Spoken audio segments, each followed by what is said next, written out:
This common mistake is keeping beginners from throwing far in disc golf, and it's not what you think. You might think it's all about perfecting the run-up, the release angle, or your overall form in general, but it's not any of those that's holding back your distance. It's actually something simple that you can change right now, and it might just be the breakthrough you're looking for. So you want to throw far. However, many beginners believe that a higher speed disc will give them more distance. It's called distance driver for a reason. Therefore, they reach for the fastest, most powerful drivers right away. Makes sense. That's where you're wrong. What if I told you that choosing a faster disc doesn't necessarily mean you'll throw farther?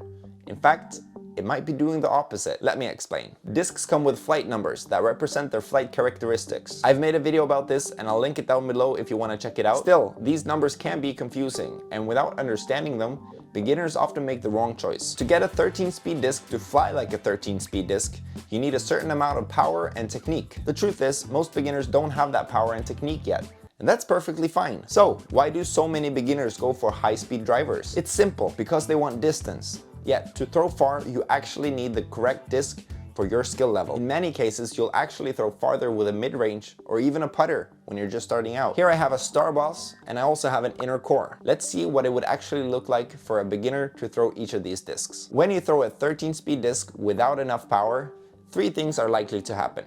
First of all, it fades hard and fast, ending up far from where you want. Additionally, because it fades so fast, it won't go nearly as far as you'd expect. Lastly, it's much harder to keep it in the fairway, which is the goal for everyone. Now, let's look at this putter. A 2-speed disc is built to fly with less power, making it much easier for beginners to control. As a result, when you throw this with the same amount of power as a driver, it will fly straighter, fade less, and stay in the fairway. Let me show you exactly what I mean. The boss went 162 feet, and the inner core went 210 feet. So, if you're serious about improving your distance as a beginner, start with a slower disc. Not only will you see better results right away, but you'll also develop solid throwing mechanics without the frustration of having your discs constantly fade and kill your distance. Next time you're reaching for that fast, flashy driver, ask yourself, would I get more distance out of a mid-range or a putter? The answer is more than likely yes. Try it out and see how much farther you can actually throw with the right disc. Don't let the flight numbers fool you, because sometimes the key to throwing far is actually to slow down.